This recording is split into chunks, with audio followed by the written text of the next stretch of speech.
হয়েছে? মাহির, সামিয়া, তোমার খেয়াল কোথায় থাকে বলো তো? এক্ষুনি তো খাম্বা ধরছিল। আমার বাচ্চার থেকে দূরে থাকবে। তোমার সাহস কিভাবে হয় আমার সন্তানের গায়ে হাত লাগানোর? জাহিদ, ওটা আমারও সন্তান। আমার সন্তানের সাথে তোমাকে একবার কথা বলতে দাও। আচ্ছা, তোমার সন্তান? তখন তোমার এই সন্তান কোথায় ছিল? যখন তুমি আমার কাছ থেকে ডিভোর্স নিয়ে গিয়েছিলে তখন এর বয়স ছিল মাত্র 2 বছর। তখন তো তুমি একবারও ওর দিকে ফিরে তাকাওনি। আর এখন হুট করে এত মায়ের মমতা কোথা থেকে আসছে? সেটা তো দেখাই যাচ্ছে, নিজেকে তো ফোনে ব্যস্ত রেখেছো। আর বাচ্চা কি করছে কি করছে না সেদিকে তো তোমার কোনো খেয়ালই ছিল না। তুমি জানো না এই খাম্বার সাথে কারেন্ট থাকে? আমি যদি না দেখতাম এক্ষুনি তো খাম্বা ছুঁয়ে ফেলতো, তখন কি হতো? আমি অনেক কষ্ট করে আমার সন্তানকে মানুষ করেছি। আমি ওর মা, আমি ওর বাবা, আমি দুটোই ওর। আমি মানছি আমি তোমাকে ডিভোর্স দিয়েছি। আমি তো কখনো আমার বাচ্চাকে ছাড়তে চাইনি। তুমি কোর্টে কেস করে নিজের বাচ্চা নেওয়ার দায়িত্ব নিয়েছিলে। আমি তো আমার ছেলেকে আমার কাছে রাখতে চেয়েছিলাম। আমি জেনে বুঝে আমার সন্তানের দায়িত্ব নিয়েছিলাম, কারণ তুমি তো ওর ঠিক মতো দেখাশোনা করতে না। তুমি তো সবসময় নিজের কাজ নিয়ে ব্যস্ত থাকতে। বেচারা খিদার জন্য কান্না করতো, কিন্তু তুমি ওর দিকে ফিরেও তাকাতে না। আর ওই জন্যই আমি ওর দায়িত্ব নিয়েছি। সেদিন যদি তোমার কাছে আমার ছেলেকে রাখতে দিতাম তাহলে হয়তো আজকে আমাদের ছেলে আমার মাঝে আর থাকতো না। জাহিদ, আমি মানছি তুমি ওকে বড় করেছো। আমার বিজনেসটা বড় করার চক্করে তোমাকে ডিভোর্স দিতে হয়েছে।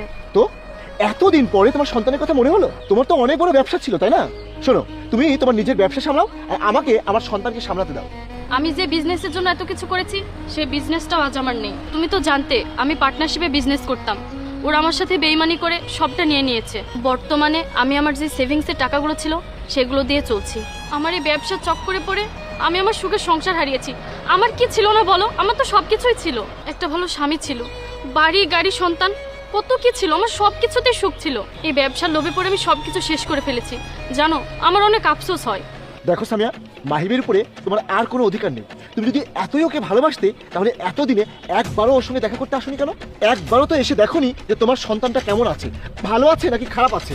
আমি যে বাড়ি নিজের ইচ্ছায় ছেড়ে চলে গিয়েছি সে বাড়িতে আমি কিভাবে আসতাম বলো তো?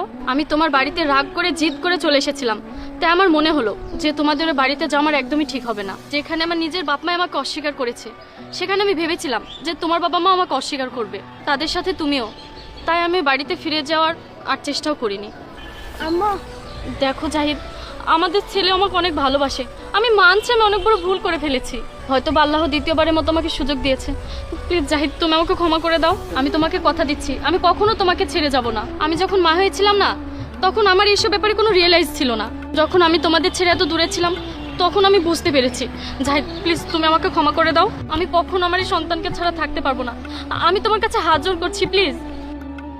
দেখো সামিয়া, তুমি যা করেছো না এটা কিন্তু ক্ষমার অযোগ্য, ক্ষমার যোগ্য নয়। শুধুমাত্র আমাদের বাচ্চার কথা ভেবে আমি তোমাকে ক্ষমা করে দিচ্ছি, কিন্তু একটা শর্ত আছে। তোমাকে আমার মা বাবার কাছে গিয়ে ক্ষমা চাইতে হবে।